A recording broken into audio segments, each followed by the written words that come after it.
what's happening is there are connections being built in the brain that when one goes off, this is classic saying of wires together. So if a siren speed means having a good time, happens all the time, they get wired together. So one goes off, everything else fires. If you're running with a dog that's got high octane, then like the doc's saying, like slow it down, show these cues, and more times than not, way more times than not, like nothing happens. Welcome to Police Canine Radio with me, Rich Hartman. I'm Gregg Tawney. Rich, what's going on? I think we had some heroic dog stuff that we need to talk about. Man, we have. And this is the thing I want handlers to understand and not forget. Our dogs are de-escalation. So often we get so wound up about the fact that they can be used as a use of force, but don't forget a lot of these dogs save lives, and they actually save lives of suspects. And that's just what happened. Again, I think I talked about Chad and Canine Murph a few podcasts ago, how he actually took a round to the leg, lost his leg. That dog is now back as a single-purpose detection dog. So Murph is not out. He's back. He's back in the game. Does he even know he's missing a leg? He has no clue. He didn't even know it when he got shot. He then hopped back in, jumped in the car, three-legged, and like ready to go. He wanted to go to the next call. Yeah. So Malinois. Malinois. Yeah. Dutch Shepherds. Same thing. Same thing. Different paint That's job. a whole nother, different paint job. Whole nother Somebody's going to yell at us about that. Dutch Shepherd. Okay, all right, I hear you. It's not a striped Malinois. We get it. Well, we had another incident in the Bay Area where one of our city contracts had no dogs on. They used the sheriff's department. That's also one of our training contracts. Officers go to make a traffic stop. Suspect jumps out, takes off running. They do a foot pursuit through the apartments, turns around, has a firearm. One officer involved shooting takes place there. Suspect continues to run. Gets involved in a second OIS, officer involved shooting with another officer, then hunkers down in a bush. Not the best hiding spot. They're going to treat it like a barricade in a bush. They start setting up. However, the plan was if that suspect takes off running, because he's still armed, we're going to send the dog. And so he jumps out. He takes off running. There's actually a news shot. We'll fly it up on the screen on YouTube where you can actually see him running. And the media got a picture of this guy with a zoomed-in lens of some sort, and you can still see the firearm in his waistband. He takes off running. They send the dog from like 100 yards. Everybody does what they're supposed to. Cover, stays in position, doesn't take chase. Dog zips down, grabs the suspect by the arm, holds onto the suspect as they approach with a shield. Suspect still has gun in waistband. Dog is dragging him by the arm. Handler makes a decision not to verbally tell the dog to release, right? Because then it gives the suspect an opportunity to then pull the firearm. Now we have another OIS, and it's not going to end well for the suspect there, I guarantee it. So they leave the dog on, approach, grab the other arm, take the firearm out, boom, boom, cuff, cuff. Suspect's taken into custody. Nobody's injured other than the dog bite. And I guarantee you that dog saved that suspect's life right there. And It was a loaded firearm, one in the chamber with a primer strike. So he was going down for the cause. So again, our dogs are de-escalation, guys. Make sure we're letting the public know that. Let's make sure we're letting everybody know that, admin know that, because they're out there saving lives every day, and it's something we don't talk enough about. And I just want to hit on the out on that one. So in that situation, moving to cover, recalling the dog not only is dangerous, right? We're leaving the guy out there armed, but I would venture to say, and we see a lot of the after-action videos of dogs that are apprehending people, and frequently cover is not available. No. Frequently they're in a foot chase, they're out in a field, somebody's hiding in tall grass. Cover's not always an option, and it's really not an option when we're all chasing after a suspect. The dog apprehends, we go hands-on. To move back 80 yards to find cover and do a verbal out from that cover 80 yards away now adds additional time. You just gave everything up that you gained. Yeah, and it adds additional time to the time on bite while I'm finding cover. Most of the times you actually have to go to the suspect and deal with the dog in place. Yeah, well, there's obviously a difference between real world and theory. And so, but anyway, both of them did great job. And again, just another example of our dogs taking care of the situation. It could have been much worse. And it sounds like we're going to have another discussion about that, another OIS. We won't get into the details about that, but we had another one recently, same thing, pointed guns at the officers, shots fired, and the dog downrange, and everything ended safely. Yes, and it's been busy. And everybody went home safe. It is busy. It's like some people that should be in jail aren't. Weird. California thing. So pretty excited today on the dog nerd side of things, and everybody that watches us knows that we kind of get pretty excited about dog science, dog behavior. It's why we're here. It's why we're doing what we're doing. Yeah. We spend a fair amount of time watching things on social media, YouTube, that kind of stuff. And about a year ago, I kept seeing Dr. Melanie from Canine Decoded pop up on the screen, and she kept talking about things that really interested me. We were talking about, there was some science that was, some studies that were being debunked or at least talked about, and then further education was given on a lot of those studies, and I got really interested in it, started sending you a bunch of links from stuff that she was doing, and shared it with all of our pet dog trainers. Now everybody that I know that's in the pet dog world follows the stuff that she's putting out because it's pretty amazing, and she's able to talk to people like us about things that are far more complex than we can typically talk about ourselves, and the studies that she's going through are very complex, and there's a lot of pages and words and stuff like that. Big words, yeah, really big words. And she's making everything digestible by us, which is pretty exciting. Full disclosure, our whole goal in this podcast is that we don't sound too dumb. We talked about it beforehand. We're like, let's just not sound too dumb. Yeah, like, let's just level. We're going to sound dumb, but not incredibly dumb. That's our goal. That's our goal. So without further ado, Dr. Melanie, would you like to introduce yourself? And please let us know kind of how you got to where you're at, that we get to see a bunch of your stuff on social media now. Yeah, well, thank you. Thank you so much for having me. Yeah. I'm super excited to be here. Somewhat unexpected to get invited. I was like, why? Because there's been no science in police dog training. That's why. Is that a well, then even better. Then I think that's what you said when I reached out. You're like, you know who you're talking to, right? Like, you're police dogs, and I'm doing this stuff over here. And Gregg said it the best when you first walked in today, is they're all dogs. And really, I mean, we see it all the time. The behavior that we see with pet dogs, police dogs, it's all dogs, and it's all dog psychology, and the answers that you have definitely affect the dogs that we're working with. I mean, if you really think about it, whether you know it or not, you kind of do science with your dogs just by interacting with them. You kind of can break it down to the scientific principles. Whether you know it or not is a different story. And once you know it, you can also adjust and optimize and get better at it, right? But we all do it. Sometimes I hear people say, I don't really believe in science. I just do with my dog what I've done for 10 years. And I'm pretty sure you followed scientific concepts there. You just don't label them as science. So anyways, police and science, great. I love it. I'm glad to be here. I'm Dr. Melanie, and or at least this is how people know me. This is also truly my name, so it's not just how people That's know why me. they know you that way. That's why they know me that way.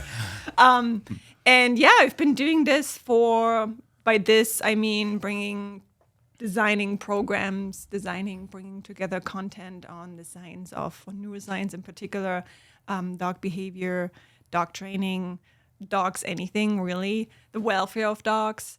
And how long I've been doing this? Probably, I started getting my hands on dogs 6-7 years ago. And how it kind of all came together is, you start out and then you go to the internet because this is what we do when something doesn't work out. And then I read these things. And that was after my academic research career. And I read things how to interact with a dog, and I try it. And some things just didn't make sense, right? And you can imagine what kind of popular things pop up first when you go on the internet, right? Yes, we can. So, and then you try to figure out why it doesn't work, and you don't really get good answers, and then you fall down this rabbit hole of the internet, and that was really frustrating for me. So that I was like, okay, well, let's just go by what science says, right? And this is how I slowly started to merge it and started to talk about it, and then I realized, people are actually interested about that too, and found people where their experience makes the most sense to me, given what I can basically puzzle together from my academic knowing or career. And that kind of came together then as Canine Decoded as it is now. It wasn't just that at the beginning, but now it is really about educating any dog nerd who wants to hear me talk about these things, seeing the world more so through the eyes of a dog, what motivates a dog. And obviously the influence we have as external factors that come into a dog's life.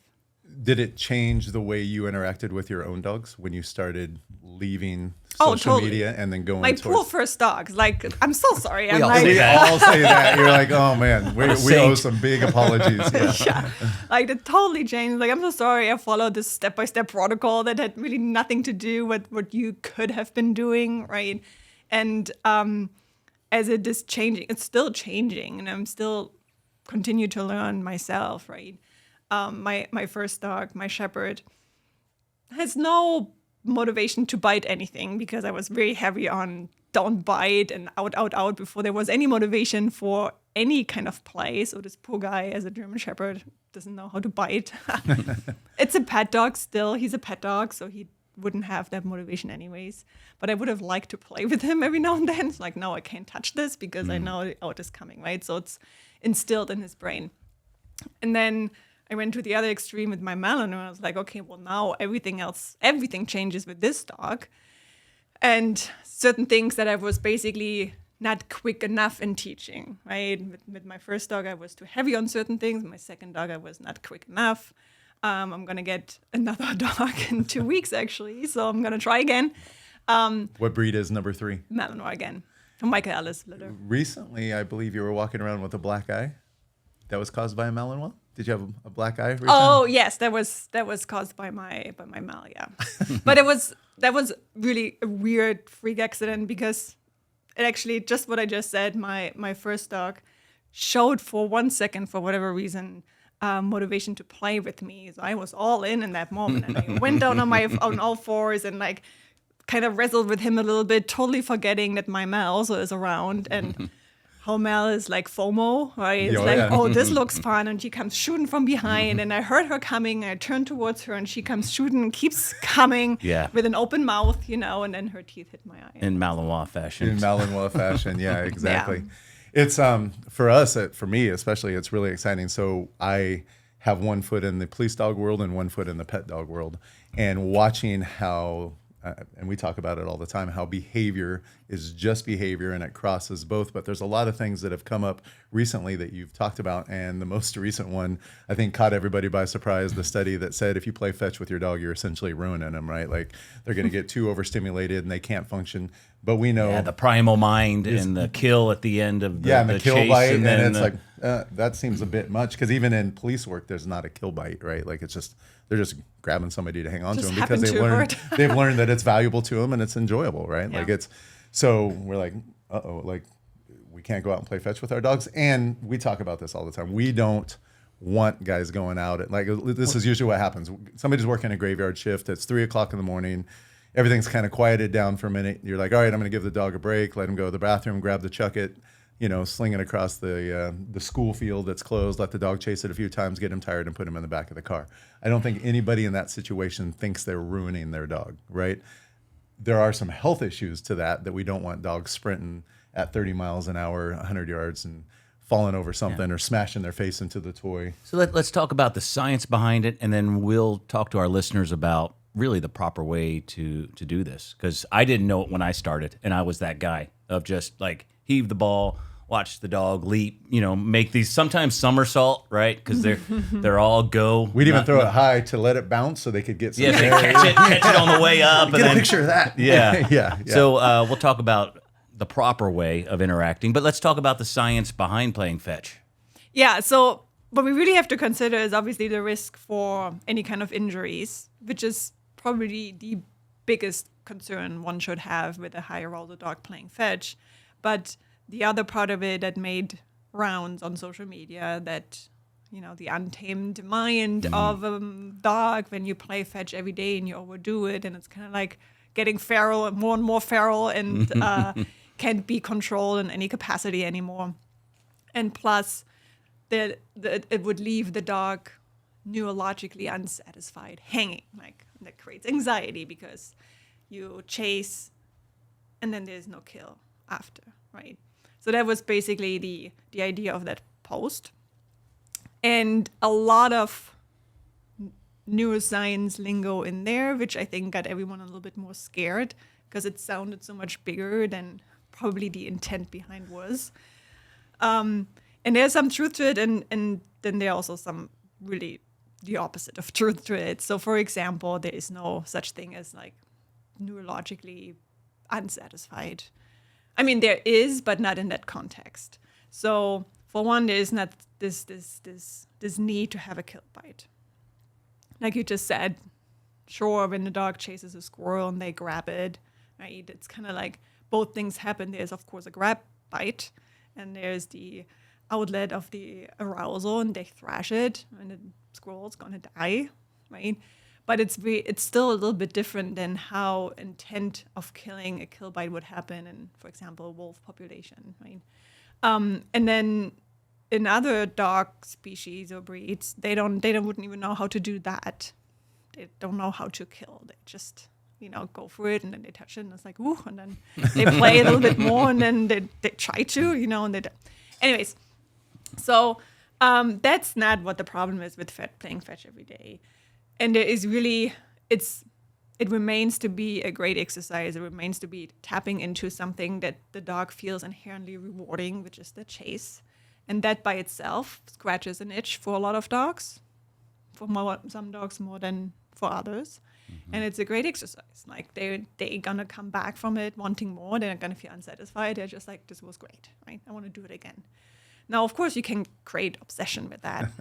And certain breeds, like the Malinois, they're prone to create some sort of addiction because they get such a kick out of the chase. The dopamine increases and the anticipation, everything becomes a contextual cue. And it's like, oh, she or he is going to the drawer where the ball is, and the Mal is already amped up, right? And that you probably don't want because that can interfere with whatever else you want to do with your dog. Does the dog mind? Not at all. No. If it was for the Mal, would this happening all day? But then the problem here comes that, again, the dog will be in a mindset that you probably don't want, especially if it's a working dog, especially if you want to do certain things after that may not be as satisfying or as addicting or as rewarding. And, of course, the injury, right? Because then the more dopamine goes into it, the more addictive that behavior becomes, the less likely they are to have any self-preservation, if there was any to begin with. Right. But then it becomes a problem in terms of like high arousal, and they become kind of dumb in high arousal. Not all of them, but some of them, and that's obviously harder for us than to handle. And I think that's why we add rules onto our game of fetch, essentially. Yes. So, and there's a couple different ways you can do this, right? So instead of just throwing the ball out there and letting the dog just hit it at 30 miles an hour, trying to scoop it up, sometimes if it's a hard surface, maybe even breaking teeth going in for the strike, it's a great opportunity to take your dog out, work your obedience, work your call-offs. We've always said if you can't call your dog off a ball, then you shouldn't be trying to call them off a decoy. Human, yeah. Because usually the value is much greater with the human. And then also, slowing it down, throwing the ball out there, do a little obedience, let them go search for it, right? And using the nose, now they're using a little bit more of a, calmer mindset, I would say. And some impulse control while the toy's flying out there to stay here, wait for it to land. Yeah, and then it's a lot safer. I mean, there's been a couple dogs throughout the years where they've actually blown out their ACLs chasing a ball. And it's like, that sucks, right? Like, you've got this dog, he's 4 years old, he's working the street, you've got all these hours in, and now we've got an injury that could be 6 months in repairing, and then may come back and have problems with it in the future. So it's just best to avoid all of that. Yeah, and I like using the ball on the rope because it gives a little more interaction, right? And I'm not just throwing it out there. So I'm asking for some behavior from the dog. Lay down here, throw it out there, it finds it, brings it back to me. We play a little tug, sit, play a little more tug, down, let go, play a little bit more, down, throw it out again. Like there's a lot of things going on there other than just go get it, bring it back, go get it. Because it's kind of mind numbing, right? So if I can bring the dog out and I can get that same amount of exercise, but also make the dog think a little bit, have some impulse control, maybe move into capping, all of those things, then I'm killing, multiple birds with one stone. Is that a thing? Solving multiple problems. They still do that. Yeah, solving multiple problems at once. Yeah. And that makes it worthwhile to me. And on the kill thing, like that's typically what happens, right? I throw it out there, the dog shakes it, the tug shakes the tug, and it's like, hey, this is boring. I'm going to run it back to the boss. He's going to make it alive again. They don't care that they killed it as long as I put batteries back in it and make it come alive again. And then it's joyful for the dog. So I agree with you. It seems like they went on that study. They went really far, but it created a lot of discussion. So I think really it wasn't one study that it sounded like it, because people asked me, can you tell me where that study came from? I think it was a accumulation of snippets of things that the author has heard somewhere. And again, like the concepts themselves weren't completely wrong. It was just a little too dramatic. Now, on your posts on Instagram, and we'll put your Instagram handle up so that guys can find it. You talk about the best way to maybe decrease stress in the dog, right? Because we have these Malinois that they're kind of born out of the womb like a little bit neurotic, which is why we love them. And right? then sometimes we increase that. We increase that. 100% we do. and that's part of this podcast here is like, you're already dealing with a dog that has a propensity to become a little neurotic. Let's not make it worse. You went through you were talking about a protocol, an exercise kind of protocol of reducing stress in some of these dogs. Can you talk a little bit about that? Yeah. So when I talk about exercise, that applies to every dog, really. I mean, we have the highest rate of anxiety diagnosed, even in pet dogs, not just in I thought you were talking about humans. Oh, no, that too. No, in America, do we? Because we do in humans as well. Yes, we do. Interesting. So we screw everything up. How do we do that? Because also dogs live lives with us like no other animal. We share everything, and we also impose our problems on them too. So of course they are anxious, and it also might just be because, well, there are different reasons. Whether I don't think it has always been like this, and it's just the life we put them through. They're not necessarily set up for success because it contradicts with what we think best dog training is on social media. But anyways, in terms of the exercise. Yes, so when I talk about anxiety, what is anxiety? It's kind of like chronic stress. It's kind of like chronically being a little bit overwhelmed with your world because nothing seemed to make sense. So their behavioral interventions obviously are needed for that, but how can you support that? And one way of doing that is having a certain type of exercise program for dogs that are age appropriate, right? We don't want to overwhelm old dogs. And species appropriate, so dogs with shorter legs, I'm going to be a little more careful too. Flat faces. Flat faces, right? They can't breathe. They're going to die on the way to even the I think Gregg has a treadmill. Frenchie. I do. Wow, why to put me out on blast. I like the way your tone when you said that. Aren't they like number one on the AKC list? French Bulldogs? For purchase, for people like owning them, they are. We got a good one. We got a good good one. one. Yeah. But I don't think you're going to do 30 minutes of to-be exercise. Probably not. I don't think I've seen it try. It's like really fast, or it kind of walks. I don't think I've seen this. I don't know the little legs. I cannot imagine the Frenchie doing that actually. But it's your homework. Okay, I'll work on it. So the idea is that to get a dog into a trotting, it's just like, say, a medium to large dog into a trotting for 20 to 30 minutes. It's not going to be about a short sprint, and it's not going to be about doing a walk for an hour. It's actually just like, the thing with exercise is everyone knows we should exercise. Everyone knows dogs need exercise, but no one says, what does it actually mean? What does that look like? Yeah. Mm-hmm. Like I go on a walk twice a day. Is that exercise? And people are like, yeah, that's enough. But if you have a dog that suffers from certain behavior problems or is overweight, maybe it's not enough. And that is by extrapolation from existing research that shows that a certain type of exercise, meaning a certain duration with a certain intensity, can stimulate brain health, really. And not just any brain health. It overall stimulates the growth or the strength of areas in the brain that are needed to shut off the stress response.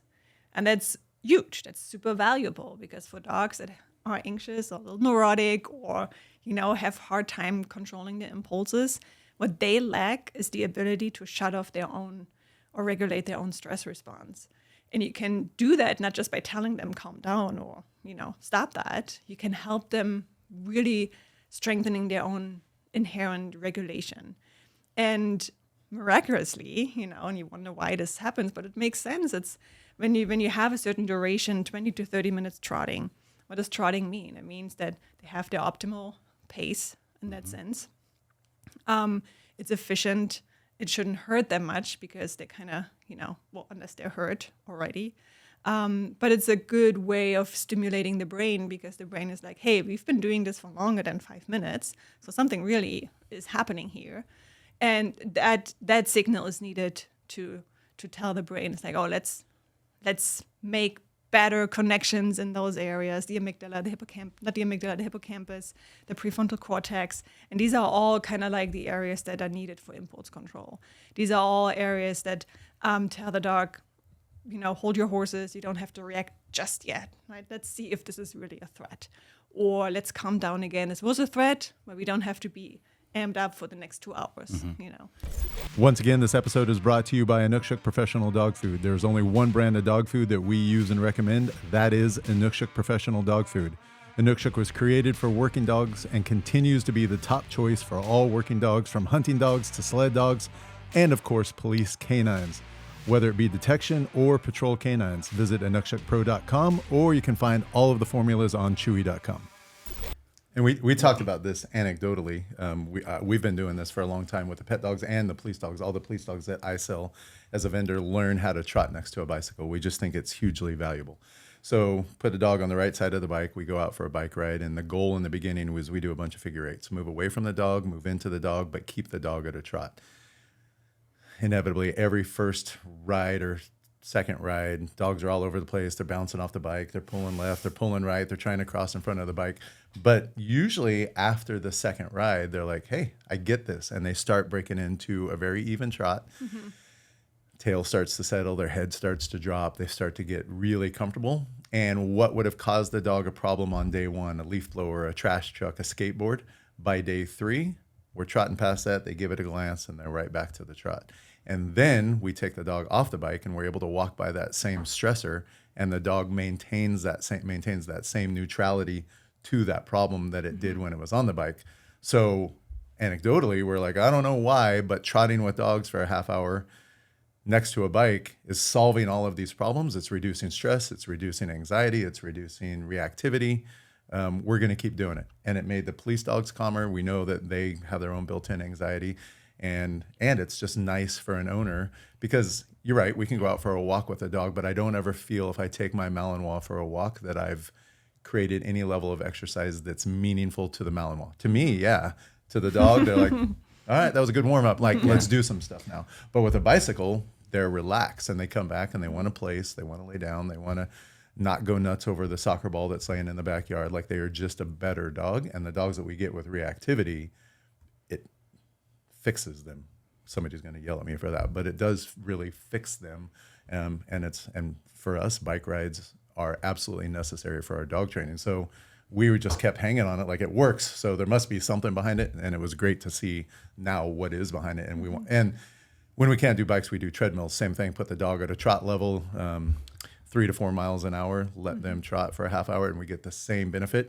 And then we line a bunch of reactive dogs up next to each other on the treadmill, and they have to focus on trotting. They don't focus on each other, and pretty soon they're no longer reactive to other dogs because they've been working on this thing, and they're like, oh, I guess you're safe, and I guess you're safe, and then they're also fixed. And well, that's for our listeners. I mean, the point of treadmill, I think, is a good one. And Doc, you can maybe, if there's anything that we're missing on this, but these Malinois need this exercise, and sometimes it's rainy, right? Sometimes it's cold. Sometimes you're not up to doing a jog yourself, and putting them on a treadmill for a half hour, 45 minutes, and letting them trot, I would think you might get a lot of the same, benefits that you're talking about. Maybe not outside, so you don't get the sights and the smells. But it's better than nothing. And in talking with our decoy Phil Ryder and with you, Rich, like his dogs would run and get on the treadmill, and one of his dogs would start barking like, "Hey, let's get this thing going!" And you got a house full of Malinois. Like, how are you going to exercise them? I mean, your thoughts on that? Oh yeah, I mean, treadmill is great. Like even for pet dog owners, like we tend to have busy lives, and then who wants to do this day in day out with their dog? And in the same fashion, again, it's the physical input that is needed, no matter if you're on the treadmill or outside. You do have the additional benefit of having certain environmental inputs despite the running when you go outside. But even on the treadmill. And plus, I think there's something to be said with the trotting And there I don't have data for, but it's more anecdotal that if you do it together and the dog learns, some males, they kind of like try to jump up on you then, and they'll focus on you because they're expecting something of higher activity or more to come. Right. But if you actually get them to just like get into a pack mentality moving forward together, kind of like an outward forward movement and focus point, that makes them feel less inclined to respond to everything left and right. And that can probably also happen on the treadmill, but it's even more so when you walk or move together. I think there's something about that input too that kind of signals to the dog, we are onto something here. We have a mission together. We are like trotting together, and there is no need to worry about what's left and right. And if you just go on a walk with your dog, usually we are much slower than our dogs, and they have all the time to like, let's look what's over here, let's look over there, different things. Yeah. And did you hear this? And did you hear that? Right? And they don't get into the same mindset. Yeah, and I think we know. I mean, dogs are nomadic. We're gonna get way off into the woods here, but there's a pack of wolves that are kind of live around Lassen National Forest, and they've tagged those wolves, and they go through Oregon, Washington State, back around through Nevada, back to Lassen. Like they're traveling states, so that nomadic nature is definitely there, unless that they're just a one-off, but they're not. So we know that they like to travel, and they like to travel in a pack, and I feel like it creates that pack travel mentality for them. So we've established we're going to do cold plunge in the morning with the dog. Frenchie's going in. Frenchie's going in the 45 degrees, 3 minutes, no more. And then we're gonna go ahead and then do a trot and then a sauna. If you sauna your Frenchie, it's over. It's done. No, but not to be anthropomorphic, but it's funny because it's like these are a lot of the things that are good for humans. And I know, and we're not going to go down the Alzheimer's route, but I know you did a post on that too, listeners. If you want to look at it, find out about it. Check out Dr. Melanie's Instagram, but a lot of the cures for that is the same cures for people, right? Yeah. And dogs gonna have cognitive decline more so because they're getting older. We carry them through diseases. Where are we? Yeah, it's gonna happen, right? But there's some things that we can maybe do in the meantime to kind of delay that a little bit. That or even prevent it. We have much more power than we think. We just don't often want to do it because it's exhausting. Well, and on the pet side, and I'm sure there's canine guys that fall into this too. We have a lot of pet dog owners that live in apartments or they work 12-hour days. By the time they commute, they come home, they have to get their dog to the elevator, go down 30 floors, walk 2 blocks to find a patch of something green for them to go to the bathroom on, and then make dinner, get the dog back. Like watch Netflix. Watch Netflix. I think there's some built-in anxiety that's going to happen for a dog that's like, hey, in my mind, I'm 1 chromosome away from being a wolf. You've got me pinned up in this apartment, for 13, 14 hours. And then we go find a patch of grass, and then I'm back up in the apartment. Granted, several of them can adjust and they can make it work. I don't think it's probably ideal for that dog's psyche. Now, even the dogs that don't have any behavioral problems, is that what we want to say is welfare for the dog? Probably not, right? We don't worry about these things until there is a problem. But even for the dogs that take it in, like there are some dogs that are just come out like super well behaved and you don't have to do much, but they probably still want to go on a hike every now and then and sniff more than just the fake grass and like a. And then we throw them in a dog. And then we throw them in a dog park and like, hey, let's take your anxiety and boost it and throw in there with a bunch of other anxious dogs and let you guys work it all out. Yeah. Anyway, I digress. On that bicycle ride, you brought something up, and you were talking about it too, that the dog has to essentially focus on me as the peddler, right? And it can't focus on the leaf blower and the trash truck. And you had a question earlier about dogs' ability to... I always say dog, and maybe I'm wrong. This is where we're putting ourselves out here. Yeah, we're going to be wrong a few times today. I always say dogs can only think of one thing at a time. So can they multitask? You dictate what they're going to think about. A great example is you have a dog that's somewhat dog reactive. Hey, if he's doing a focused heel, if he's worried about obedience, if you've got your toy under your arm and you're focused healing by, then he can't think about that dog and do basically 2 tasks at the same time. So the whole idea of a dog can only focus on one thing at a time theory. Well, is that true? Is that a thing? Look at you. Because I tell owners all the time, either your dog's going to be really good at reactivity and suck at obedience, or it's going to be really good at obedience and suck at reactivity. Yeah. Again, anecdotally, it feels that way, but it's how we get them there. So can they be reactive and obedient at the same time? Well, I think or other things? I think it's even false that humans can multitask. We just do a lot of things back to back very quickly, which feels like multitasking, Right. but we can't really. We're just really good at switching really fast. And dogs have a smaller brain, especially the part That's good to know. in most Thank comparisons. God. We'd be out of jobs, as the old saying says. If they knew how to drive and write reports, we'd be done. And especially the part that has these higher functions that humans have.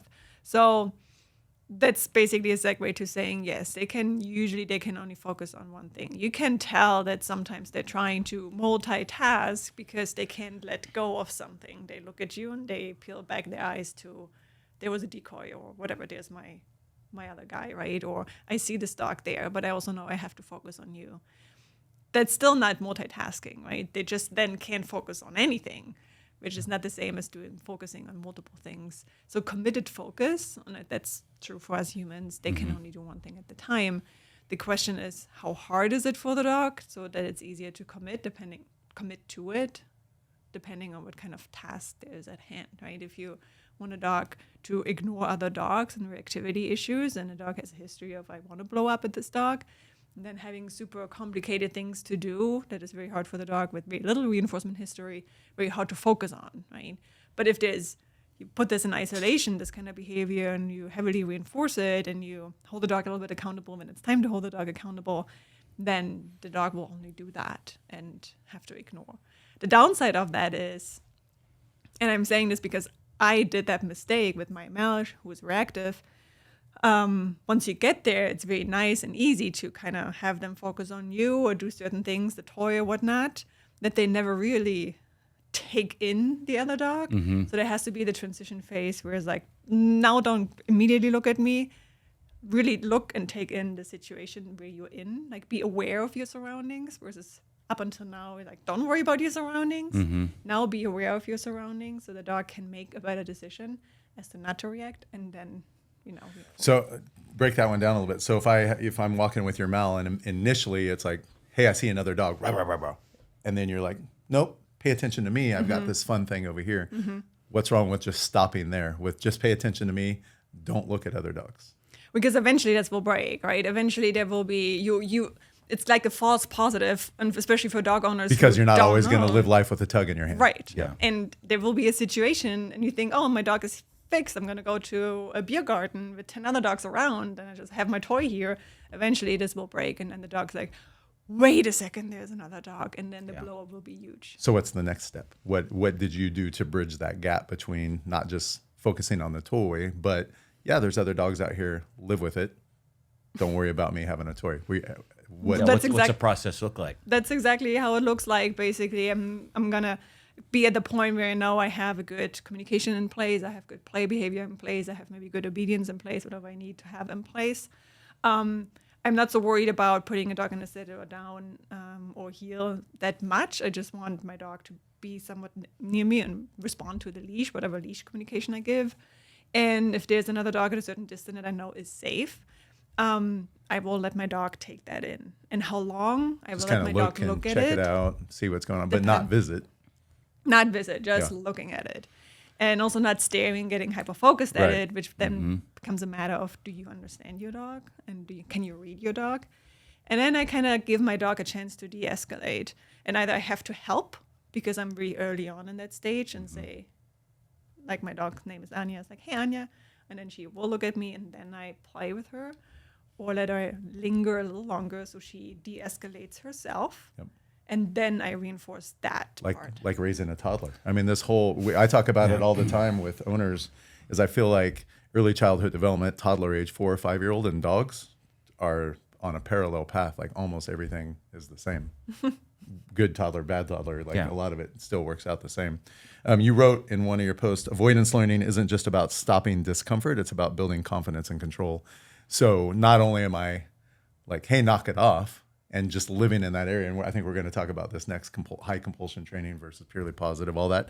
But it's not just about telling your dog to knock it off, but it's also giving them a positive way to turn their energy, and understanding that when I'm making you stop, it isn't just me kicking your ass. There's another option that should make you feel good about that. Right. It's like black and white behavior. Like if you have only one or the other, it will break eventually. This is not what reality looks like, but you create a really clear prediction for the dog because what does the brain want to do? The brain wants to put life into context. The best way to do it is knowing I cannot do this, but I can do this. And that you create through your training and your handling, your communication and all that. And avoiding something you're not supposed to do is very, very powerful because that makes you very confident. It's like I'm very safe in how I'm moving through this world, given all these surprises and triggers, because I know what's safe for me. It's a different mindset than just reward-seeking behavior, and how to combine those to create a dog that feels confident, where the brain of the dog is basically, I know what I'm doing here, and I have my owner to take cues from, but even without that, I still know what I'm doing here. That is where confidence and resilience really comes in. For our listeners, you were using the dog reactivity example, and so we tell handlers like you can punish them for their thoughts per se. So before allowing them, so you're walking along, you see the dog, and you already mentioned like they're making eye contact. You start seeing them getting worked up by the other dog. If they erupt in aggression, are we too late then? Are you trying to curb that behavior before the barking and the yeah, kind of thing happens in order to try to shape that behavior away to making a good decision? I think in the beginning, you're too late. When you start out doing the work, you don't want to let it necessarily come to that point. But that's where you set up certain scenarios where you know you have so much control that you can read the dog so it doesn't have a total blow up. Obviously, there are going to be blow ups and, things will happen. That's just normal. But at the beginning, you are kind of too late to then punish. Later on, I would argue there has to be moments where the dog makes a mistake for it to be very clear for the dog that this was a mistake. But you don't start there because at this point, the dog does. If you were to start there, the dog doesn't know, well, what else am I supposed to do? And yes, you can probably prompt the dog then still in some sort of engagement or play behavior, but it's much better for the dog to know, oh, in those kind of outside, in these environments, these are the things that are reinforcing, and these are the things that are options to me. And unless you get to a point where you have, in a controlled setting, the ability to correct the dog for what's not, what you don't want an option, how else is the dog ever going to know that this is not an option unless the dog felt that this is not an option anymore, right? But you do want to avoid fallout. So that's why you don't start there and do all these other things first. Because for some dogs that are very fearful and skittish, you don't even need to at some point get there. They're kind of like, oh, I'm so glad I don't have to react. I just do this instead. And now I can be neutral and ignore, right? Other dogs, and we're talking about Malinois, a whole different story, right? They sometimes seeking out that behavior. So you have to be able to put that to rest, but you also have to provide an alternative because otherwise they're going to always look for the maybe. Hey, we'd like to welcome our new sponsor and old friend, Blackjack Leather. Blackjack's is the true definition of a mom and pop shop. They're out in Illinois.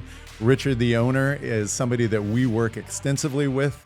They make leather leashes, leather collars, biothane. We get a ton of biothane from them. Biothane 3-foot, 6-foot, 20-foot, 30-foot leashes. All kinds of colors. I know everybody that's listening to the podcast is into the tactical with the greens and the coyotes and the blacks.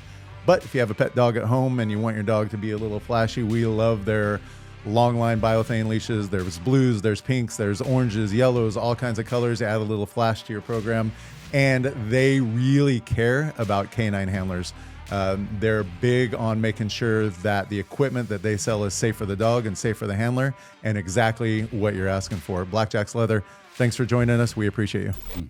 Yeah, we see it a lot with Rottweilers, some Canes, like those breeds. And I tell owners all the time that your job is essentially be like a bouncer at a bar. Mm-hmm. When the dog starts eyeballing the other dog, your job is to get in the middle of that and offer them a drink or let them know they can go down the street. Like, hey, you two, knock it off. Come over here, you can have a drink, you go have a sandwich, or you go to the next bar or whatever. Once they're throwing punches, now we're involved where the dogs are over their head in emotions, right? And they're just in it. And obviously the correction still has to happen because we can't let them keep throwing punches, but it's a much different ball game to correct a dog that's engaged in a fight or trying to fight versus the dog that says, hey, I'm not sure about that dog. my response is you don't get to have opinions. You can look at there for a second, like you said, start to make an opinion. But early on, especially with reactive dogs, we're saying, nope, let's go this way. Oh, good job. And let's play with that. That was a much better decision. And then later on, you're right, we will let them, like for us, a reactive dog in our program is 4 weeks. So on week 4, like, okay, if you want to make that mistake, you're going to pay for it. And then there's some compulsion, which leads us into our next conversation. The C word. So in the C word. Oh, compulsion. Compulsion. In the police world, we still see a lot of highly compulsive trainers, and in some parts of the pet world. In the pet world, there's a lot of conversation about purely positive training. For us, as pet trainers, police dog trainers, we like to consider ourselves balanced. We do a lot of food luring, marker loading, reward with toys, food, all that stuff. But we also hold dogs accountable because we are walking around dogs that have been trained to bite humans and apprehend people. So them having a mind of their own isn't like the golden retriever that's like, hey, I want to go visit that lady. She seems really nice. The primal mind. The primal mind is like, hey, I'd like to grab a hold of that person because it's really fun when I do that at training. So we have to be compulsive and we have to reward for behaviors that we like. Learning wise for dogs, is there, we both started off as highly compulsive trainers? Yeah, I didn't think so at the time. I mean, I'd give him a pat on the head when he did good. Highly reinforcing. Yeah. So that's what we were taught, because you're bribing if you're using food or toys. So where was your original trainer from? What country? He was from the motherland, some would say. Oh yeah, like we're the worst. Really bad. We also believe that, and we talked about this, that there was a point in police dog history where a lot of the dogs were stronger mentally and emotionally and could take more compulsion and maybe required it. I don't even know if they required it. Maybe we're just trying to make excuses for what we did. But we definitely know now that a lot of the dogs that we have can't take as much compulsion. They're far more sensitive. And some of them won't tolerate it, right? Yeah. And if you want to create some counter control, then do what they deem as unfair, and you've got yourself a problem. So, well, that was the issue when police work was essentially leaving shepherds or segueing from shepherds into Malinois, as a lot of people treated the Malinois like they treated the shepherds. More drive, more pressure. Yeah, and the Malinois were like, "Oh no, you don't." Yeah, and it didn't work out well. And then for almost a decade, it was like, "Hey, stay away from the Malinois; they're crazy." Yeah. They're always coming up the leash because shepherd trainers were treating them like mals and got beat up for it. Yeah. So that was a long-ass way to get to the question. Is there value in compulsion? Is there value in no compulsion at all and training purely positive? And is there value in the middle? I mean, we have our answer, but can you give the scientific reason why one way works better than the other? Like, how much time do you have? Because it's pretty much like the entire discussion in the dog training world, right? I think first, and I had just recently a conversation around dominance. Is there such a thing as dominance, right? So in a similar fashion, I think we first have to be clear again what aversive means to a dog and what reinforcing means to a dog, because I think we're switching up things. Oh, we're in the extreme camps. I think we're playing with things that are perceived differently for the dog. So as an example, sure, you have the force-free community using negative punishment. And we know that for some dogs, this is highly punishing, highly aversive to withhold something that they really, really wanted. And everyone who works with like the crazy bite dogs, they know that if they don't get to bite, if they expect it to, they're going to be really frustrated if you don't have a good training habit and whatnot around it. And you didn't even need to use any physical input, what is then often used as only that is aversive. Just withholding something that they like and find reinforcing is aversive, right? But the force-free community doesn't treat it that way. At the same time, that's convenient, by the way. That's convenient. That's convenient because it psychologically it affects the dog more, and science shows that it affects the dogs more than positive punishment. Sometimes. Some dogs. Yeah. Frequently. More than sometimes.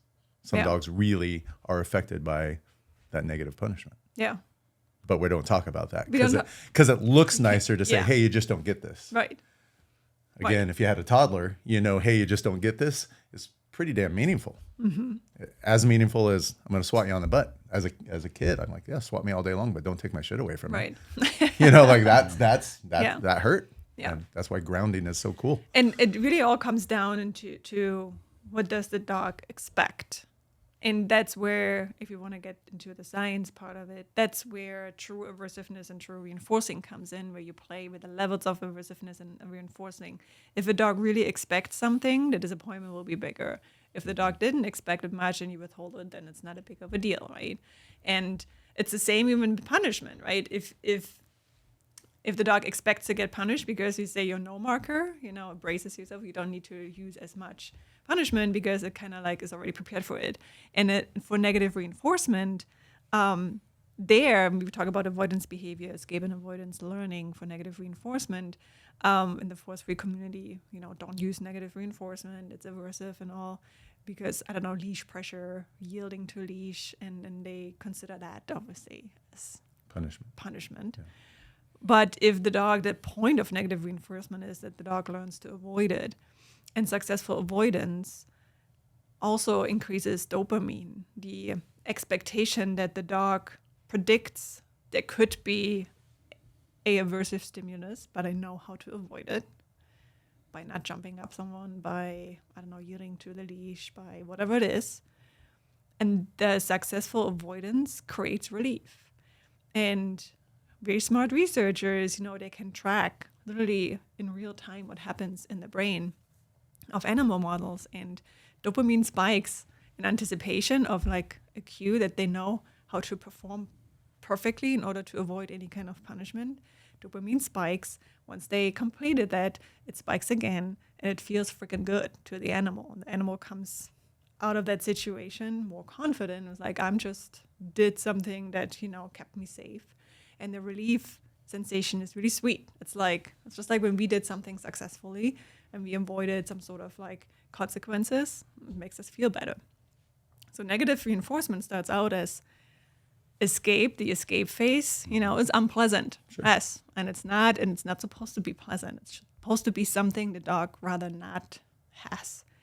But once you get to the other side, into the avoidance, it looks a lot more like positive reinforcement, because then the dog is like, oh, I avoided that. I feel relieved. I feel rewarded for that sensation. And at the same time, with negative punishment, you start with a tree, but you withhold it, then it becomes aversive, right? So there's the camps that we are artificially creating does not take into consideration how the dog actually sees what we are doing with them, unless you actually pay attention to, how your dog reacts to those moments. And if you consider that level of complexity, there is no world where you can only have reinforcement.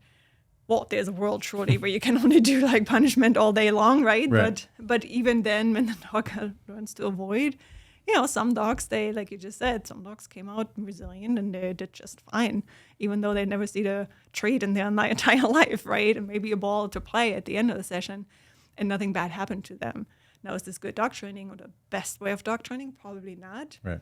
But we're also making it sound more dramatic than it actually is. Because if you actually go into good dog training, we're not talking about abuse, right? But people always take it to that level when we talk about aversives. So real life, both has to happen. It's funny because we, as pet dogs, we're balanced, right? We use tools, we use aversives, and we use a whole heck of a lot of food and toys and affection.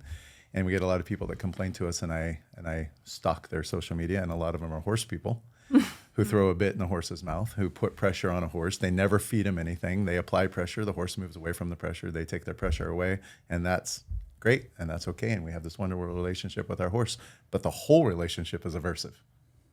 We release pressure, right, to give them a reward, but that's it. Nobody's reaching around and saying, hey, good job, horse, for turning left. Here's your carrot. Click, carrot. Yeah, they're just not doing that. So the horses, and that relationship with horse and human has been amazing for thousands of years. And nobody's once said, I don't think you should put that thing on that horse's face, or put that saddle on its back, or put a foot in its side, or squeeze to make it go forward, or pull to make it stop. Yeah. It's just accepted. But once we get into the dog world, then it's this crazy, absurd conversation that dogs can't feel discomfort because it's mean, yet every wild canine in the world has to feel some form of discomfort at some time to learn how to be more patient when hunting, or how not to jump off of a cliff and, hurt your leg. Like, all of these things are learned through negative experiences, but we say no and add a little correction, and, bad things happen. Zach will get you. Yeah, that's so true.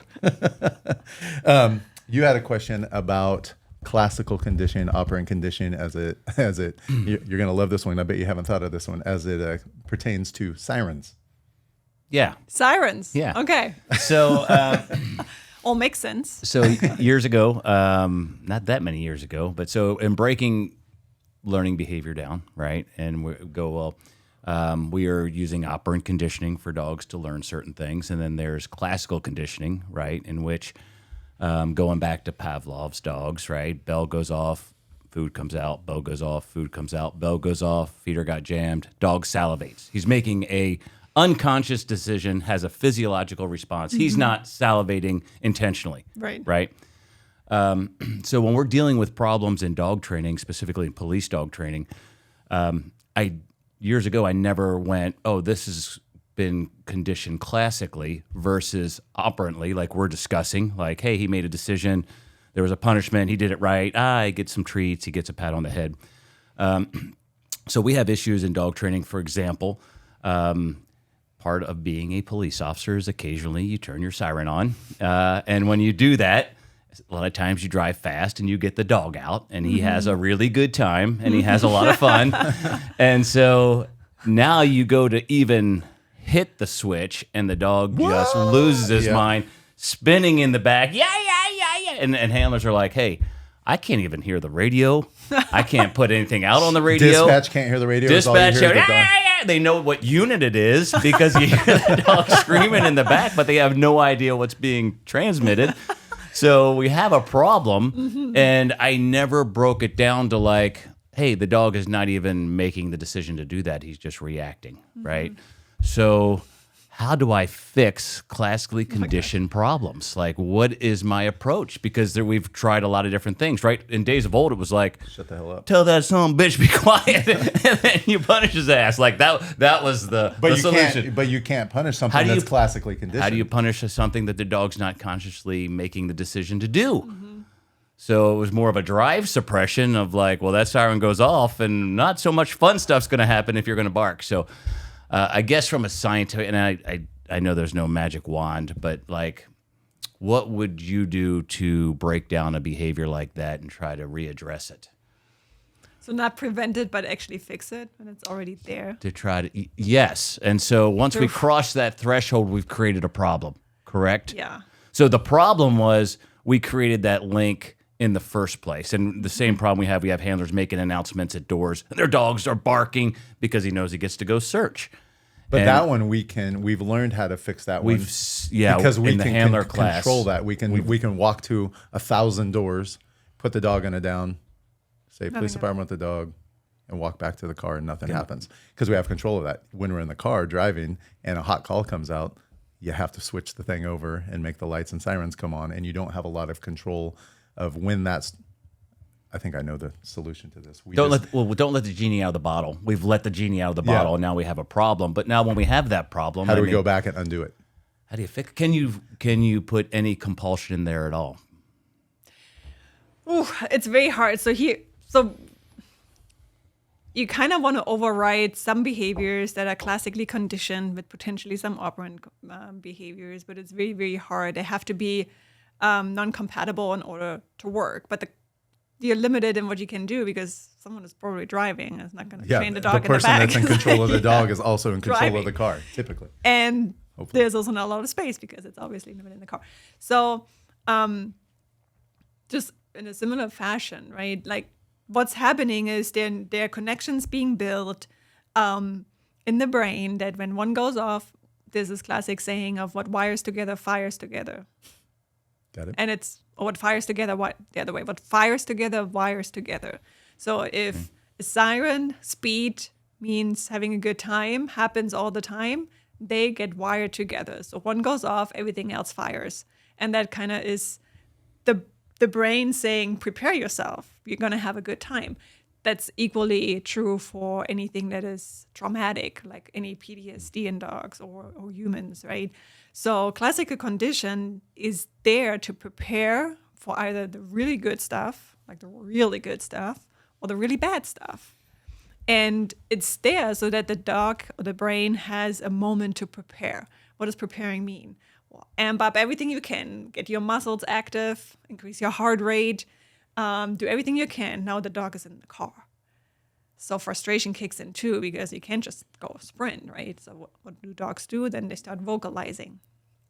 And that's where the subconsciousness comes in, or involuntary behavior, because sure, they know that they're at some point that they're vocalizing. They just can't help it because there's so much piled up energy, because everything in their brain fires and says it's going to happen any second. And that is very hard to break, right? Because it literally starts with probably even right before the sirens go on, maybe like some sort of answering a call or whatever, and being a little bit more hectic and turning everything on, like all these little cues, they become so contextual. And the higher the reinforcement is and the more fun the dog has, the stronger the contextual cues become. And you see that even in bite work in ring sport, the dogs that love to bite the decoy, or even police work too, if they're really having a good time, that dopamine spike is kind of like, again, an addiction, and it hijacks the entire reward system. And everything becomes a contextual cue, walking onto the field, or the way the owner is like holding himself or walking, maybe a little bit more purposeful. It's like, oh, it's going to happen, right?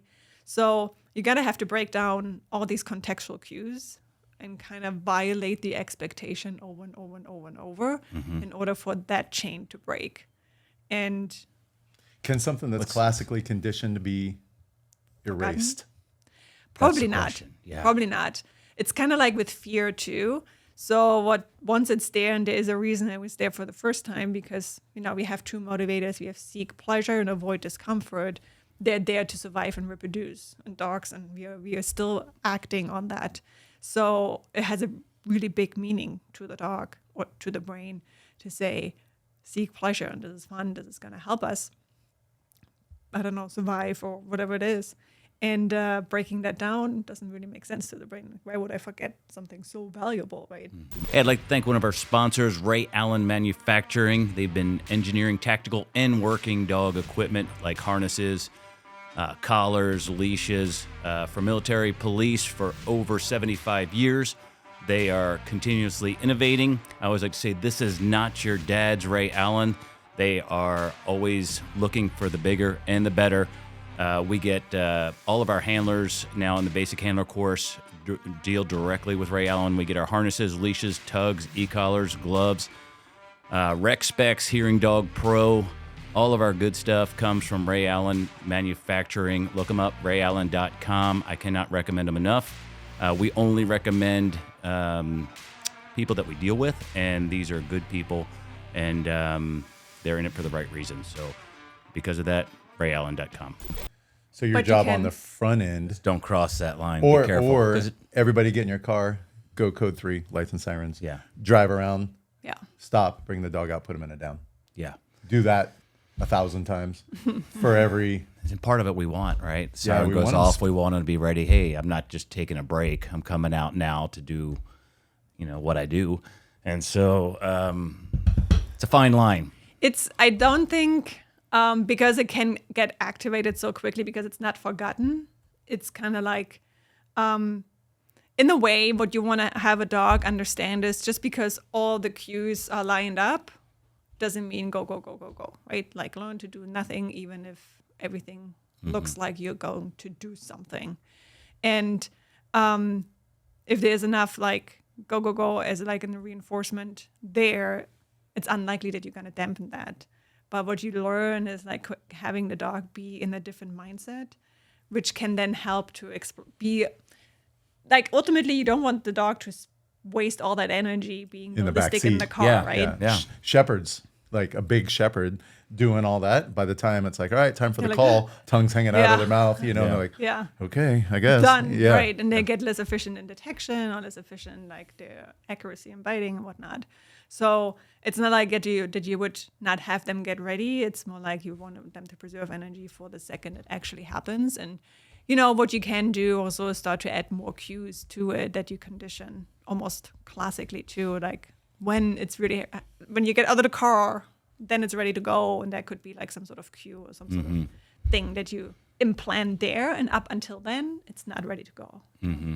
Yeah, and we do that a little bit where as the handler's getting out of the car, new handlers, like this is one of our cues, is we're making our announcement as we're getting out, and that cues the dog that now you're not just coming out for a potty break, which, you got all ends of the spectrum with some of our dogs, right? One that's one to come out and engage everything, and then others that will come out and stretch. Oh, what's going on? You need me for something? But part of our problem is, some of these handlers drive around for 2 years and the dog gets out for potty breaks, and now it's like, hey, go bite that guy over there. And they're like, what? This is different. I only get out to play fetch. So you handlers, you have to know which dog you have. If you're running with a dog that's got high octane, then like the doc's saying, like slow it down, show these cues, and way more times than not, like nothing happens. The problem is, and I ran 3 dogs, and there was a point where all 3 of them were young and unproven. So as we're going to that hot call, I'm intentionally spinning them up. I'm hitting the sirens. I'm like, you ready? We're going to go get that. Like I'm tuning them up because I don't want to be the guy that shows up with a dog that fails, right? Yeah. So the whole time I'm like, hey, buddy. Nightmares. Like, let's go. The canine handler's nightmares. You send your dog and he just runs along with the suspect. And you're just, no, bite him. And then he's just running along. And then you wake up and you're in a pool of sweat and you're like, it was the worst thing ever. Yeah, so that's like in the back of your mind. So we are classically conditioning on purpose, like, hey, lose your mind back there, because I don't want you to make me look stupid. Yeah, but just know, handler, when you do that, right? Yeah, there's the a other price side. to pay on the other end. other side is Oh man, yeah, I can only imagine. Like a dog's like, how does a good trotting exercise? Like, yeah. Here we go. That's a beautiful heel with the suspect. Some of it's age related, right? And yeah, you don't know this, but we used to only buy and sell police dogs that were about 3 years old. Like we would get dogs usually imported from Europe, 3 years old, proven, been on the field, KMPV, whatever it was, they were ready to go. And we got the adult version of that dog. What we saw is what we got. Hit the streets with it, we're fine. Now frequently, and we just tested a dog today, we're putting dogs out that are 13, 14, 15 months old. They're puppies. And we're saying, hey, go engage with that guy who's going to fight you. He's going to hit you with sticks, and he's going to try and kick you, and he's going to try and punch you. Let's go do adult dog stuff. And some of the dogs are like, yeah, I'm down for the cause because I'm just that way. And some dogs are like, you remember I'm 14 months old, right? Like just the other day I was a puppy, and now you're asking me to do big dog stuff and I'm not ready for it. So we're like, hey, let's go. And we're pumping them up. And again, we talked about that with the 6-week basic and selling 14-month-old dogs. Those are all self-imposed problems that the industry has kind of placed on itself. Yeah. Any science on that cognitive development and the age of the dog? Well, there's science, and it's nothing new. So I think the most important piece of like how the dog develops, other than the physical development, right, and the physical strain of certain things, is the part that makes a dog for whatever task the most functional. It's the part, mostly the hippocampus and the prefrontal cortex. Prefrontal cortex is the part that develops the last. It's the same with humans. So early 20s as humans is when the brain is fully mature. So that's not a child anymore. You're kind of like in your teens, right? Past that, when your brain has full maturity, meaning when you are likely to make the best decision. Not always happening either, right? Experience, but for dogs, it's the same way. The prefrontal cortex matures like at the end. And that's when the dog can make the best decisions in terms of strategizing, in terms of impulse control, in terms of all the other things that we want an adult dog to be. And a dog younger than a year is just not that. And it's probably happening somewhere. I'm not sure exactly when it happens. It probably happens somewhere between 2 and 4 years old, depending on the dog. Yeah. And up until then, there will be misses as in the behaviors. And a lot of learning that needs to be done. Anecdotally, that's where we're seeing about 3 years old, right? Most of our dogs kind of like, oh, he's fully matured. But agencies want an 18-month-old dog so they can get the most life out of the dog. And then we're like, we've done it to ourselves. We're kind of rolling it. Yeah, the dog is there and he's 3. They're like, what's wrong with him? You know, what's that old dog doing in the kennel? Why are you trying to sell me a 3-year-old dog? I'm like, because he's perfect. You know, like because he's been proven. We know what he's all about. Yeah, it's a difficult problem, and we're seeing it across the industry. 18 months old is a young dog to put into some serious situations, and some of them. I think well, the other part also is like 18 months is a young dog, but there's still 18 months of some sort of learning that may have not been the most beneficial, right? And I don't think it's about the perfection of the dog at that age. And, you know, I'm not in that line of work, so I don't speak out of experience here. But in general, the idea is for young dogs, they might not be perfect, and obviously they're not perfect in what they're doing, but implanting the right concepts of task switching, right, of controlling, like you can't always have what you want, or sometimes you have to do something less reinforcing before something more reinforcing comes in. These concepts you can plant in a dog's brain, head, very early on, and then build onto this. And then by the time they're like 3, then you have also full maturity of everything. That's when you get a really, really good dog, right? But who does that? Like, who has time and who has like it sounds like it's not what the system is like. No, and there's a financial issue to it too, right? Yeah. Like you're asking a vendor to like, hey, hold on to this dog for 3 years where every day costs money. Food, vet bills, training, all of that every day costs money. So we're like, hey, how about I think he's ready. He's 18 months. He looks pretty good. You as a handler, make sure you keep him in bubble wrap a little bit until he's 3. And obviously we don't get to control that. So this is a complex question, and there is some, maybe it's not complex for you, but it is for us. We're going to talk about tone. I talked to you about it a little bit earlier on the side. So what we were seeing, and the thing that took us into the tone world, and we use it in the police dog side, is we were seeing a lot of dogs that had conflict with handlers, primarily on letting go of things. And sometimes they were using heavy compulsion. The dog's like, hey, I don't like that, coming up the leash, or come up to take the dog off the bite. And the dog is like kind of fighting to stay on the bite, whether it was a toy or the human, whatever it was. The dog wasn't loving that. So we went to teaching a tone recall. So we have a dog on a long line, 30-foot long line, have the tone in our hand, hit tone, hold tone, pop the dog, reel it in like a fish. Dog gets to us, tone goes off. We do food. And then reward the Mark dog. it and mark then and reward pay. the dog once it gets to us. Affection, food, make it really exciting. Say free, let the dog go, run out again. Do that dozens of times to the point where I sent you the video, to the point you hit tone and the dog's like, I'm booking it back to the handler, the owner, whatever it is, to make the tone go away, right? So there's some aversion, like, hey, I know when I hear tone, the long line's gonna pop, this thing's gonna annoy me, but when I get back to dad, tone goes off, it feels really awesome. And we see that avoiding the aversive and coming to us and being like, hey, I'm pretty excited about that. They get to us, tails wagging, they're like, hey, this is the best thing ever. And then we throw some affection and toys and everything else into that, and it's even cooler for the dog. So now we take that same theory and we do tone aversion. So there's a rotisserie chicken sitting out in the middle of the field. The dog walks towards the rotisserie chicken. We hit tone. The dog's like, whoa, God's here. Makes the U-turn to come back towards us. We let off tone. You did what you were expected to do. You left the thing alone. I don't need you to come back to me. So now it has 2 purposes. It's a total recall or an aversion away from something that I don't want it to touch. If the dog's desire to eat the rotisserie chicken outweighs the desire to avoid the tone, then the next thing that happens is stimulation. And our explanation to that is it's just like nature. There's going to be a rattlesnake, a skunk, a porcupine that gives you a warning. You can choose to go in, but if you go in, there's going to be a consequence. We never say anything. We don't say anything to the dog. It's just a conversation between tone, the dog, followed up by the stimulation. We've found that 100% of the time now, so far, that the dog will avert away from that thing, digging gopher holes, chasing livestock. Dog reactivity.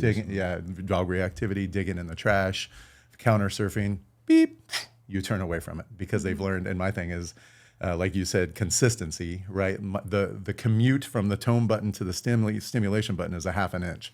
Sometimes I'll see my dog digging plants outside and I'll yell, hey, knock it off. And then I'll go make a cup of coffee and I'll come back and the plant's dug up because I was too lazy to go out there and follow through and be consistent with it. So I understand there's a consistency issue because tone, stim is really close. But there also seems to be, and then we move to outs. So the dog's playing with the tug or biting the suit and we say out, beep, boom, dog spits it. Without that tone, and we've seen this with dozens of dogs, let go, out, fooey, whatever we're saying, the dog's like, and it hunkers down. Immediate conflict with the command and the handler. But when we take that tone, we teach the tone recall, we teach the tone aversion, and now we add tone to the out, spitting it. Why? Witchcraft. Yeah.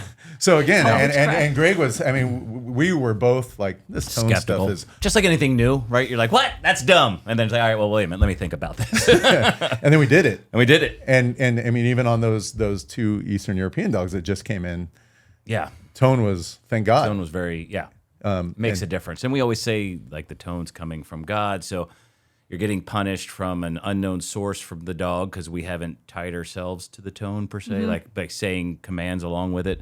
And then all good things come from us because when they get to us, it's treats, it's marking, you get the toy. So we've removed It's almost like they're ourselves from safety seeking, like, hey, this tone bothered me. I came back to you and everything was cool. So is there Well, at thoughts? the beginning, when you start out using the tone, it's in the combination of recall. Only in recall to be in the beginning. I mean, we can do it. We can't just put a dog on a field, throw the rotisserie chicken out there, everybody back, because we do this with some really aggressive dogs because we need to teach them that there is a God to begin with. We just had a 180-pound Corso that was a problem. Put the collar on it. Everybody backed off. We put a couple things out there I knew we would like. Tone, didn't listen to it. Stem, what the heck? Significant stem. There's a God here. Okay, now we can start to maybe touch you and put a leash on you and like beep. Oh, that guy is back. It's not about us. So, but typically we always started with a recall. Yeah. Yeah. So I think the default behavior, you kind of set in place a kind of default behavior where if something signals anything that potentially can be aversive, the way to avoid that is retreat in the way and come back to you, right? And I think the extent to how much the dogs come back to you, even in situation when you use it for the bite, is probably a matter of how fast you cycle through different relief behaviors. But I think you put very early in place that avoidance means make a U-turn. Let's say that, right? Right. How much again is depending on like the reinforcement history and that tone, because it's so consistent and because it's not emotional and because it's not tied to your presence or how close or how far you are away from it and what your as a handler training history is with that particular dog and if the dog likes you or not, makes it probably a much more effective way to communicate with this dog and have kind of like this unrelated stimulus that literally comes from nature, from somewhere, right? Yeah. And that transfers, like it's kind of like the definition then in that sense of avoidance, right? It kind of transfers. Avoidance behavior means just don't do whatever you were about to do or whatever you're doing in that moment. And whatever the intent then is in that moment, that's what the dog will stop doing and whenever the signal comes, because the dog wants to avoid the electrical stimulus that potentially follows, right? It's interesting to me that this works even with the bite and the out, right? Because here you're kind of talking about competing motivators. For sure. Yeah. And the one thing that can happen is because you have this history with the tone, and it's kind of like a marker that you usually would use, where you say no, and then, for example, something happens on that, because you have the tone. Like what I said earlier, because the tone is there, that signals to the dog, whatever you do, stop that. And it's not about personally, I don't want you to bite. Potentially, I can only imagine, potentially the dog will have an easier time doing it and has less conflict about the situation because it has this history with the tone itself. And the emotion, I think, like you said, the emotion is gone, and we see it with handlers. Sure. We see it with us. We see it with pet owners. Yeah, you know, they're screaming at their dog for them to let go. Even there's trash, a lot of emotion. Yeah, there's that. like, because you get frustrated. One, we have to pass a test, right? We have to certify the dog to make sure he lets go. So when you're like, I don't know if I'm going to be able to certify my dog because he doesn't like to let go of these things that are amazing to hold on to, then you start to get frustrated. You know, your voice raises, you get intense, and then you start screaming to your dog to let go, and then maybe the dog doesn't. But the dog, and we see it at the dog, tightens up, starts to vocalize, grabs on harder. Like when a dog has conflict with a handler, because when the handler says out, the dog does everything to avoid outing, right? Just holds on, digs in deeper, and starts to side eye the handler, like, are you going to come? And if the handler comes up, we see that police dogs start to move away from the handler because they know that, like, hey, you're coming to take the fun away. Yeah. Why are you always chicken blocking? And it's kind of like a bad cycle that happens. For one, you have the dog that gets more and more frustrated. And again, what happens? Adrenaline spikes, muscles contract, and even like the jaw musculature becomes tighter and tighter. So even if the dog at some point was like, I would like to out, but at this point I can't anymore because everything is cramping and like everything cramps down. And more yelling at the dog then and more yanking just makes that harder and harder for the dog, right? So now we have already created this huge conflict around the bite and the out. And as soon as then the owner yells out again, for one, the owner, we have so little control sometimes of our own emotions. Mm-hmm. We're probably even louder and we already sound more frustrated. The dog knows that very well. We probably make our presence felt even more because now we're hovering over the dog and all these things, right? And it's like, we got to get this out, done. And the dog is not outing and gets yanked and it gets more conflict. And then eventually maybe the dog outs because the dog is just super exhausted. And at this point, the handler is super exhausted. It's like, I'm going to finish this lesson and we're going to put up the dog. Mm-hmm. And now we had not just the conflict about the out itself in the moment, but also we basically negatively punished the dog by taking him away from it. And we talk about that all time. Yeah. So when we do the tone, it's always let go, good, and then they get to bite again. And I think it's Carlos that says, it's not out work, it's bite work. It's called that for a reason. Like a lot of times we get wrapped up into go get the bite. All right, it's been about 5 seconds. Now we have a time on bite issue. We need to go get you off. We take the dog off. We throw him back in the car, and the dog's like, hey, man, like, you sent me to solve this problem. The guy's still standing up. He's still alive and well. You came and lifted me off the bite in a way that wasn't terribly enjoyable and then threw me back in the car after I did what you asked me to do. Like, you suck. Yeah. And the dog doesn't want to play with us anymore. And then we're like, hey, let go of that thing that I just told you was really, really fun and really valuable to me. And I need you to help me fight the guy. You don't win, but I'm still taking you back to the car. So we've found that spending more time on the bite, let the dog start to relax into it, like satiate a little bit.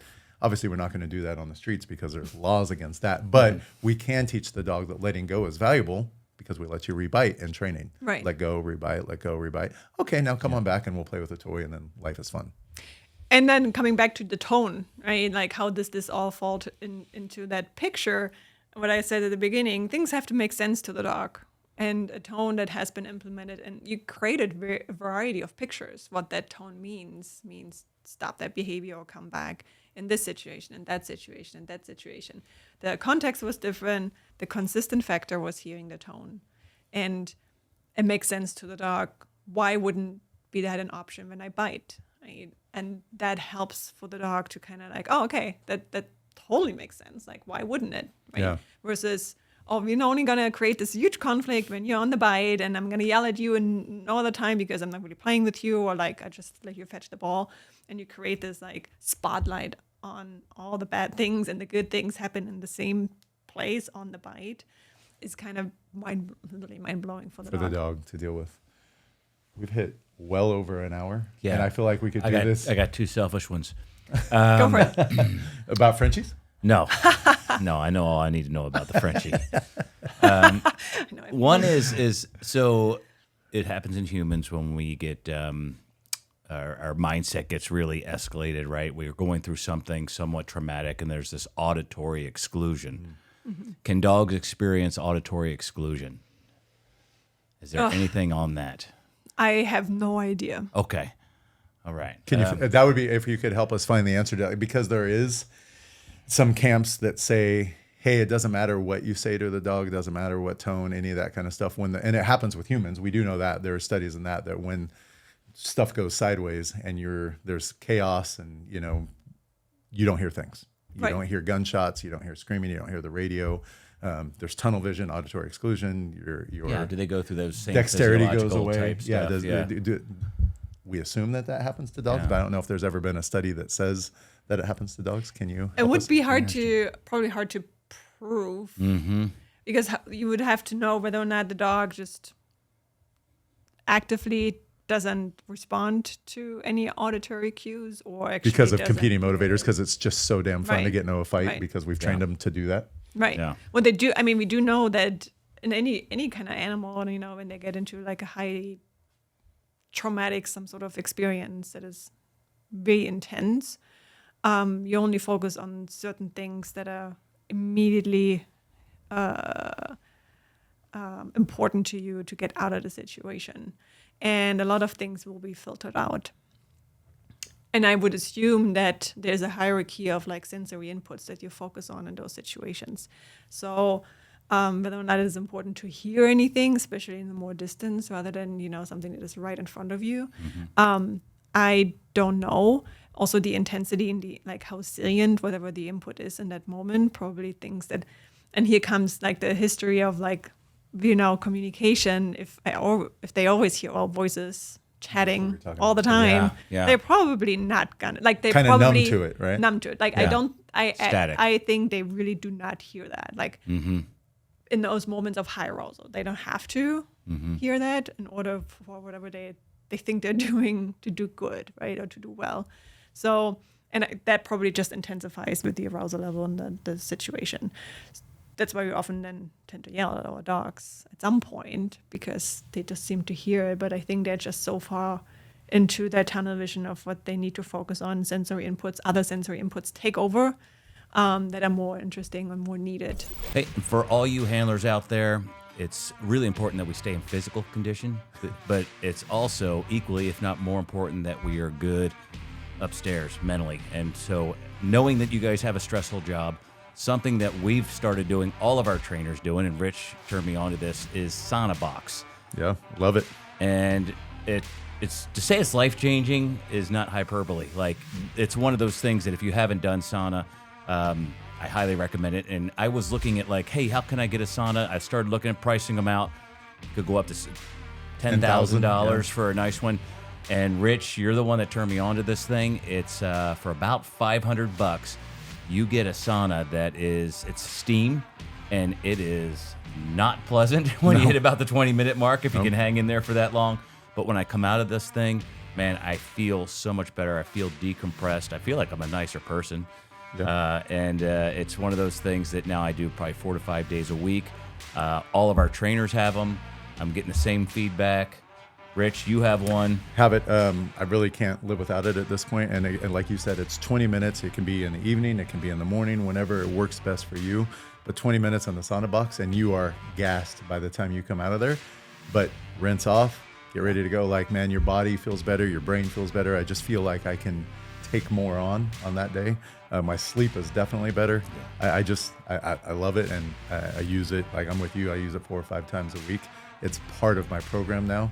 And it's the least invasive part of my program that makes me feel that much better. Yeah, lots of studies on it. So go to saunabox.com, use keyword canine, K, the number 9, get yourself an extra 10% off. Tell them Rich and Gregg sent you. Have some fun and sweat it out. All right. And this, anecdotally, this is what we see. All of my dogs, my personal dogs, have tone aversion. We live in an area where there's a lot of livestock, squirrels, those kind of things. And I let my dogs off leash all the time. They break after a rabbit, and I say, hey, here, 50-50. Beep. Immediate U-turn, and they come back. Immediate U-turn. I don't have to touch stem. I mean, and they are hot on the trail. They hear that tone, and they can't spin around fast enough. One, I believe that the tone is always in the same placement next to the dog's ear, that it always sounds the same no matter what the distance is. But I think you're right that it's the consistency that dog knows what follows tone. Frequently, I can say, hey, knock it off. And the dog's like, catch me if you can, right? Are you talking to your wife? Or are you talking to me? Or Yeah, are you talking about, yeah, exactly. You know, who you yelling at? A lot of words, right? You yelling at other dogs, Yeah. right? Yeah. You know, that's And catch, like nothing's ever followed that up. Me yelling at a dog at 80 yards, I can't do anything about that. And they're like, I'm going to catch the rabbit and then I'll be back. With the tone, they're like, immediately. And so I would say if there is auditory exclusion, it seems to be lessened when the tone is on. yeah. But anyway, what's the other one? So I always say, like, you walk onto the field, the dog is the master of reading body language, right? So we know, hey, are we going to be friends? Are we going to be foe? Are we going to be, romantically involved, right? Like all that's done at a distance, like immediately. But then they see the world through their nose. So are we emitting odor with emotions? Are they reading our body language more, or are they reading these pheromones type things that we're dropping, or is it a little bit of both? That's... It's probably all of it. Maybe like in terms of like what kind of relationship we establish with them. It's, when we're sweating, and it doesn't even mean to be visible sweating, but they can obviously smell it, right? Mm-hmm.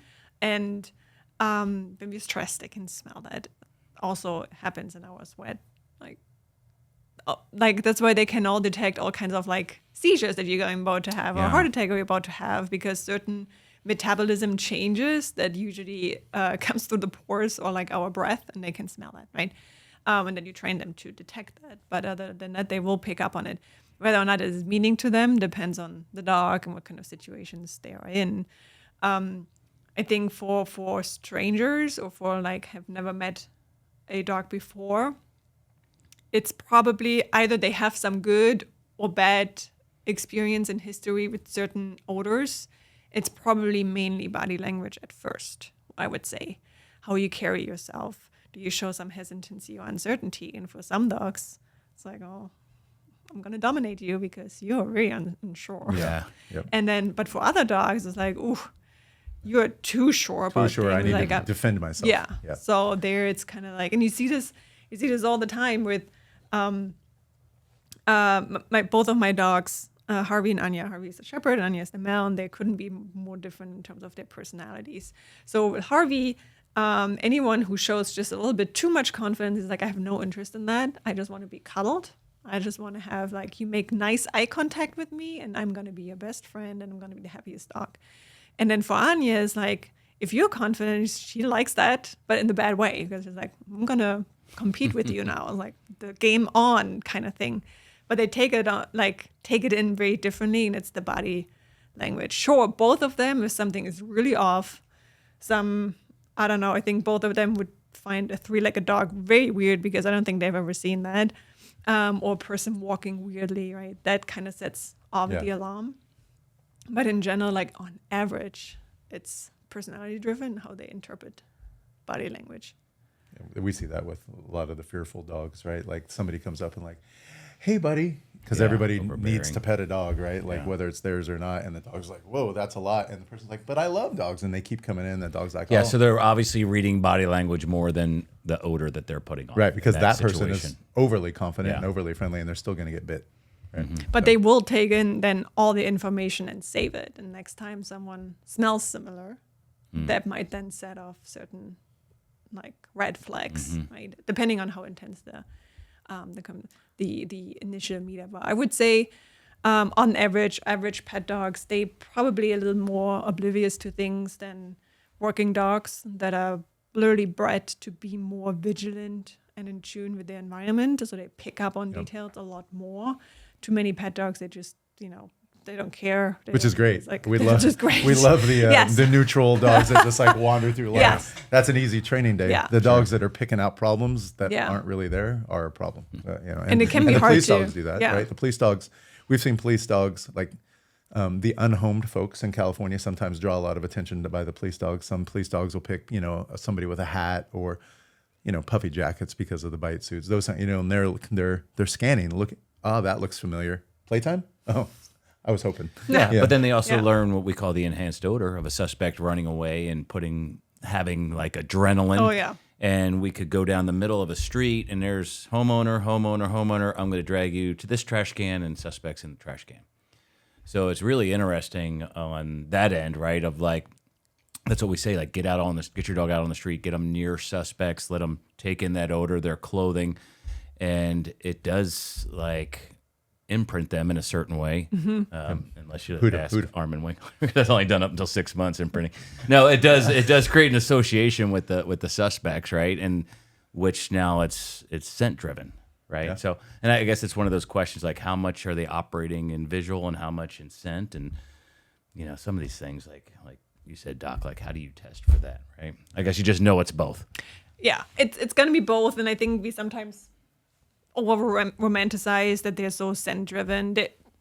Like if you see a male coming around the corner, they're like staring at you. Like, they're not just going like this, Yeah, right? They're like staring you down and they're taking everything and they will not let you get out of their eyesight. So clearly they're like visually driven animals. Yeah. And they're predators, so they have to be able to focus on the prey. See what they're catching. Right. We have a hard time with that. I mean, with the mouths, we have to be like, hey, use your nose. We say it all the time. Like, Yeah. Close your eyes and use your nose for a sec, because if there's an opportunity, they're going to eyesight it, right? But then we're like, hey, we're going to hide that thing or that person in a place where you can't see them.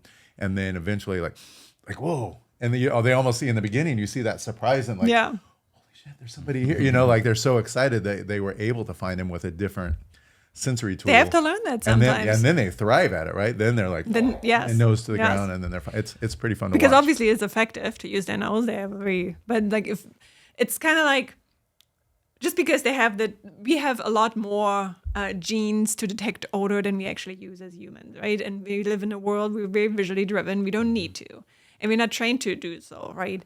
A blind person will take in a lot more smells than we on average do. And we raise dogs mainly also to be very visual. We dangle the toy and lure them with the hand and, follow me, look at my eyes. So we train them really on not to necessarily rely too much on their odor, which is probably different for wolves in the wild, right? But once you kick it off, then you kick it off, right? Yeah. It's like a tiny anecdote. A friend of mine, Forrest, right? I was recording one of his training sessions with his mouths to find the decoy hidden in an area where she hasn't been searching.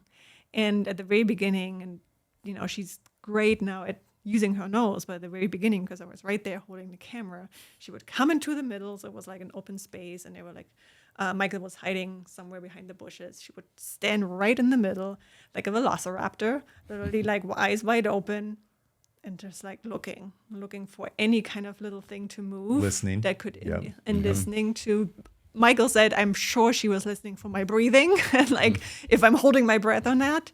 And that's how she was very successfully finding him, because after she just stood there, okay, I'm going there. And then there was Michael, right?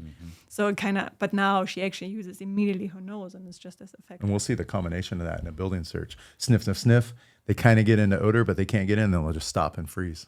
And they're waiting to hear. And every once in a while, we'll have a less skilled decoy that'll, like, God dang it, ruined it. It's good. Obviously, we need them to rely on all their senses. But there's a point where, like, shut up, let them use their nose, and then, like, scratching something, or like, all right, well, thanks. But, Yeah. Anyway. Too easy. Yeah, too easy.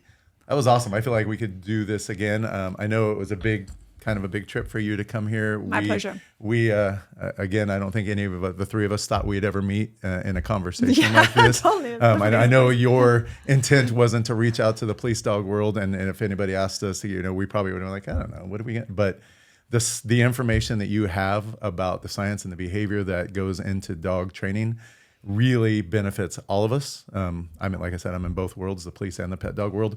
But Gregg and I talk about this all the time. They're all just dogs, and the information that you're putting out helps us be able to train them better.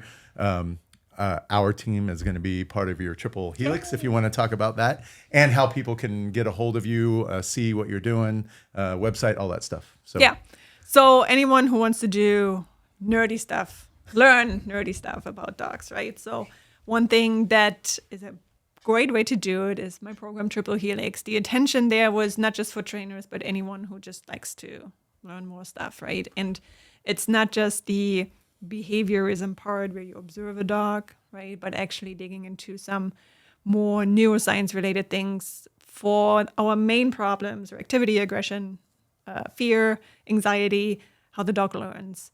And because these studies, and this is my overall view on like how science falls into dog training or dog behavior, they're obviously dog training method studies that have been published that are not very insightful, let's say that.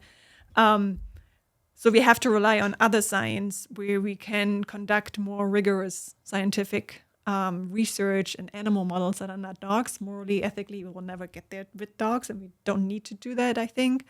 the best way to combine it is look at really fundamental concepts in ethology, in neuroscience, and biology, in genetics and epigenetics, and combine this with the experience that trainers have, or I don't know, dog enthusiasts with their 12th dog at home. They all, like you said at the beginning, we all have some sort of sometimes intuition of things, but why is it? So we can take it to the next level. And that's really what Triple Helix is all about. We, as influencing our dogs' lives, are playing one role. Genetics plays a role. The brain does play a role. And over, I think, 6 sessions and some bonuses, we'll dive into this really deep. And your website? caninedecoded.com, Instagram @caninedecoded, Facebook @caninedecoded, everything Canine Decoded. Awesome. Thank you very much for joining us. It has been thanks, a pleasure, and we will continue to follow you and see the stuff that Yay. you're doing. And Same. we like everything that's happening on your side, so thank you very much.